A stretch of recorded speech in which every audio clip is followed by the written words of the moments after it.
Olá, meus queridos irmãos, companheiros, você que tem nos acompanhado nas redes sociais. Hoje nós vamos trazer a continuidade da nossa série de mensagens sobre por que creio, e hoje nós vamos falar sobre por que creio na Bíblia, na palavra de Deus, nas Escrituras Sagradas. Então, abra sua Bíblia aí no texto de Deuteronômio, capítulo 18, verso 18. Deuteronômio, capítulo 18, verso 18. E eu vou ler este texto na Bíblia de linguagem contemporânea, a mensagem, para vocês, para o texto ficar bem mais claro para nós. Diz assim: Vou levantar para eles um profeta dos próprios irmãos deles. Eu direi o que ele deve falar, e ele passará ao povo tudo o que eu disser. Vamos começar essa reflexão então fazendo a seguinte pergunta: por que você acredita na Bíblia? A resposta a essa pergunta vale 1 milhão. É aquela pergunta final da qual, se você conseguir a resposta, você ganha o prêmio máximo. Brincadeiras à parte, se alguém te fizesse essa pergunta, o que você responderia? Na revista Super Interessante de julho de 2002, saiu uma reportagem de capa com o seguinte título: Bíblia, o que é verdade e o que é lenda, na primeira página da matéria. O leitor já se depara então com a seguinte frase: O que se sabe com certeza é que Jesus foi um judeu sectário, ou seja, partidário, fanático, e um agitador político que ameaçava levantar 2 milhões de judeus da Palestina contra o exército de ocupação romano. Tudo mais que se diz dele necessita de fé para ser considerado verdade. Isso é o que veio descrito na primeira página da matéria da revista Super Interessante de julho de 2002. Diante dessa proposição, que tipo de resposta daríamos que trouxesse embasamento científico à nossa contraposição? Existem diversas razões pelas quais podemos apresentar nossa crença na Bíblia.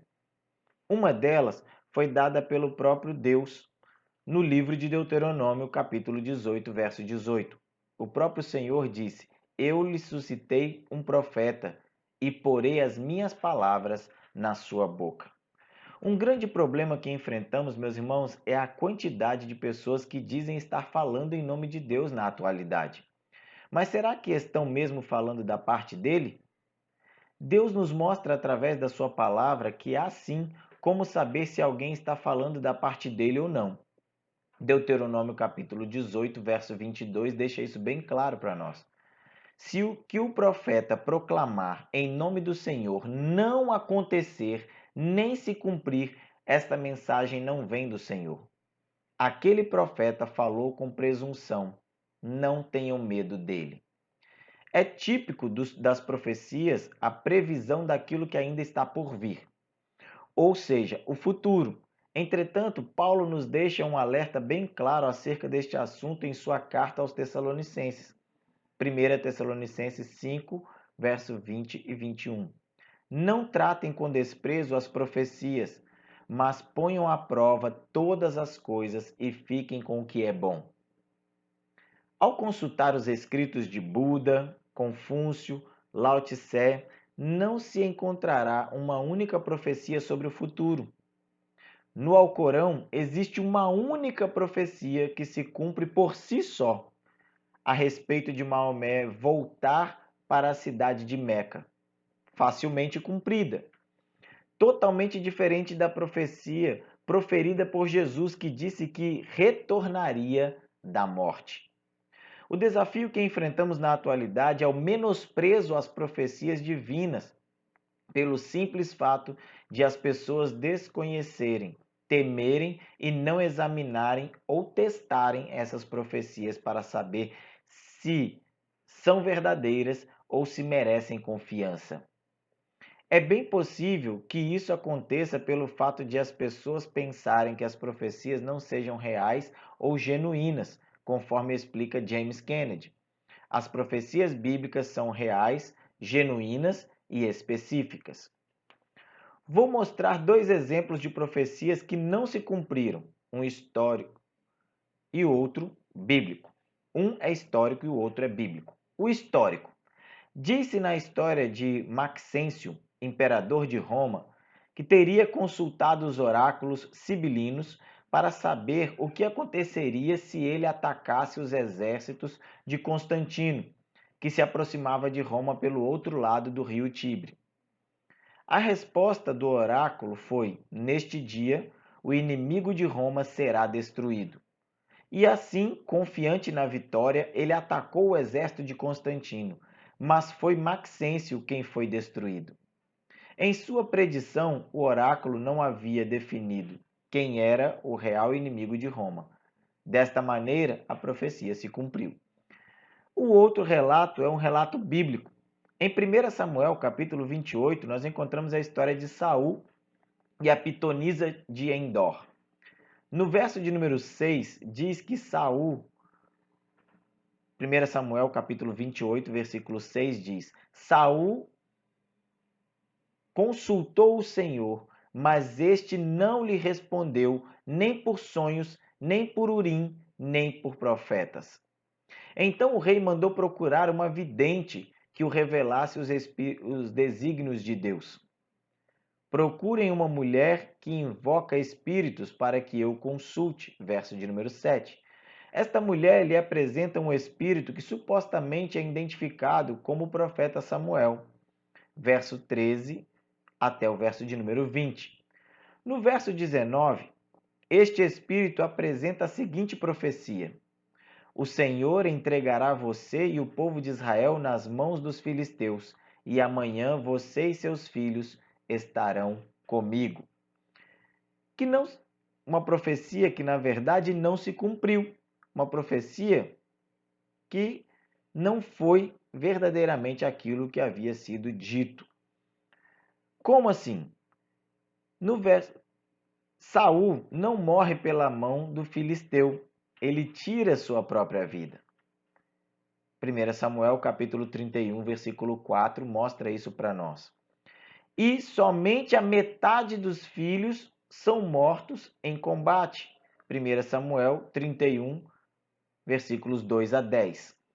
Como também este fato não aconteceu no dia seguinte, e sim alguns dias depois. Então nós vemos que aqui existe uma profecia da qual não se cumpriu aquilo que havia sido predito. Voltando à revista Super Interessante, eles afirmavam que os fatos relatados na Bíblia foram escritos após os seus acontecimentos, deixando assim de ser considerados profecias.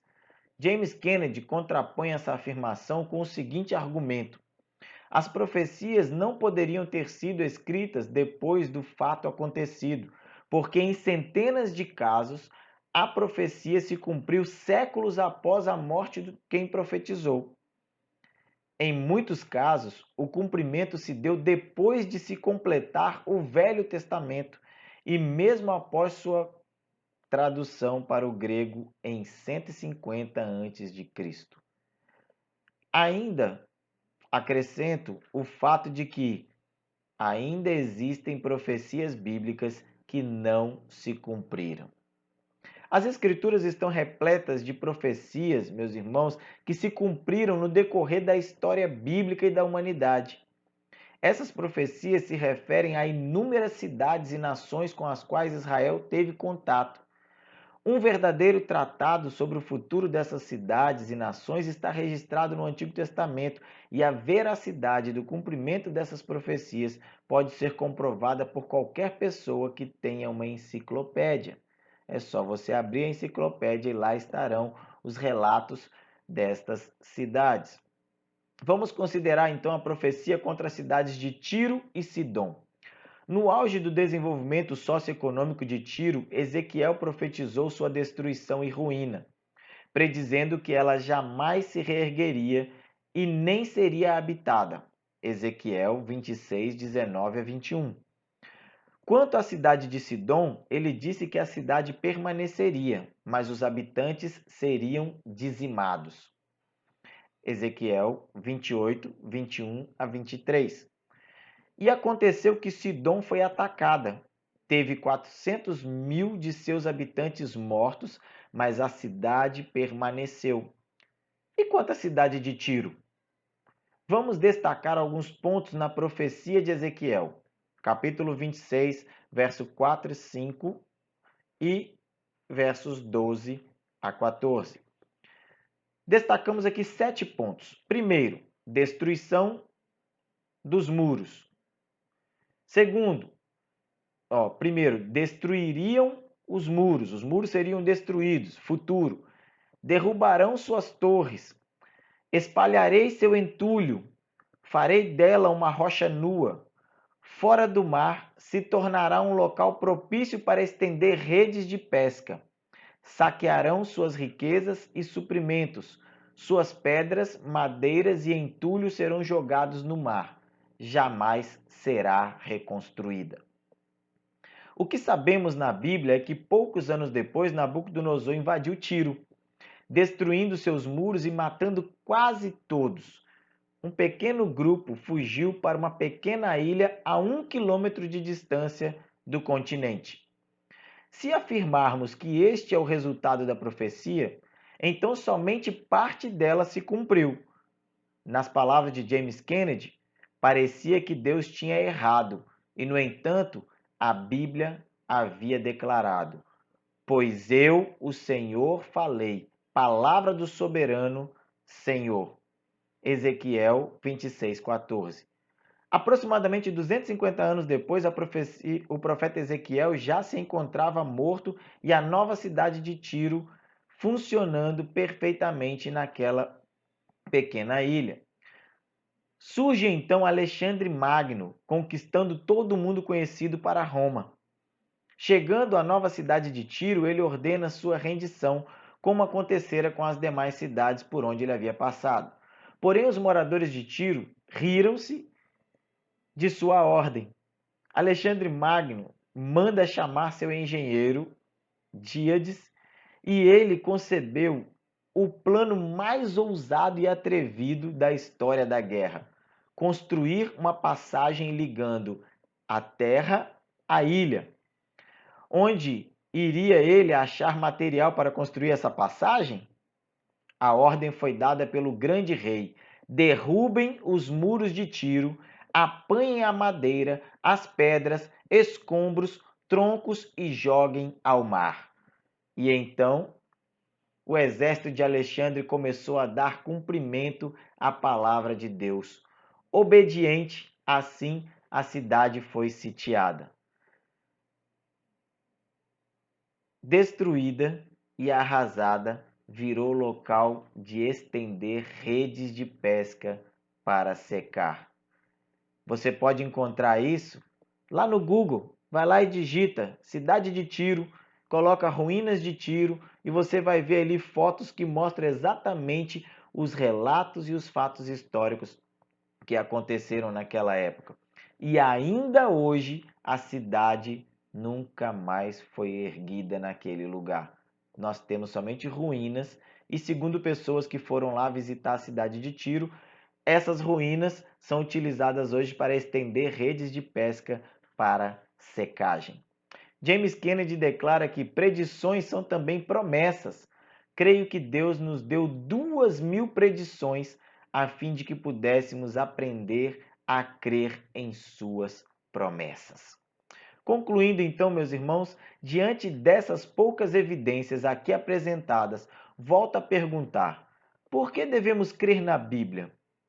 Alguns textos dentro dela podem nos ajudar a responder esta e muitas outras perguntas relacionadas à nossa fé. Segundo a Pedro, capítulo 1, verso 20 e 21 diz: antes de mais nada, saibam que nenhuma profecia da Escritura provém de interpretação pessoal, pois jamais a profecia teve origem na vontade humana, mas homens falaram da parte de Deus, impelidos pelo Espírito. 2 Timóteo capítulo 3, verso 14 a 17 diz: quanto a você, porém, permaneça nas coisas que aprendeu e das quais tem convicção, pois você sabe de quem o aprendeu, porque desde criança você conhece as sagradas letras que são capazes de torná-lo sábio para a salvação mediante a fé em Cristo Jesus.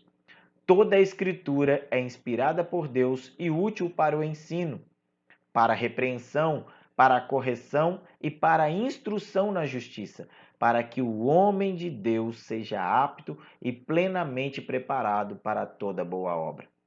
João 17,17 diz: santifica-os na verdade, a tua palavra é a verdade. Apocalipse capítulo 22, verso 16 diz: eu, Jesus, enviei o meu anjo para dar a vocês este testemunho concernente às igrejas. Portanto, o Senhor prometeu que quem crê no Filho não morrerá, mas terá a vida eterna, e que aquele que rejeitasse já estaria condenado, enfrentando a ira de Deus sobre ele eternamente. João 3, de 16 a 18. Por esse motivo, meus irmãos, precisamos consultar as Escrituras, pois ela nos apresenta quem é Deus. Isaías 46, verso 9 e 10 diz: eu sou Deus e não há nenhum outro. Eu sou Deus e não há nenhum como eu. Desde o início faço conhecido o fim, desde tempos remotos o que ainda virá. E eu quero encerrar esta mensagem então com a palavra do James Kennedy.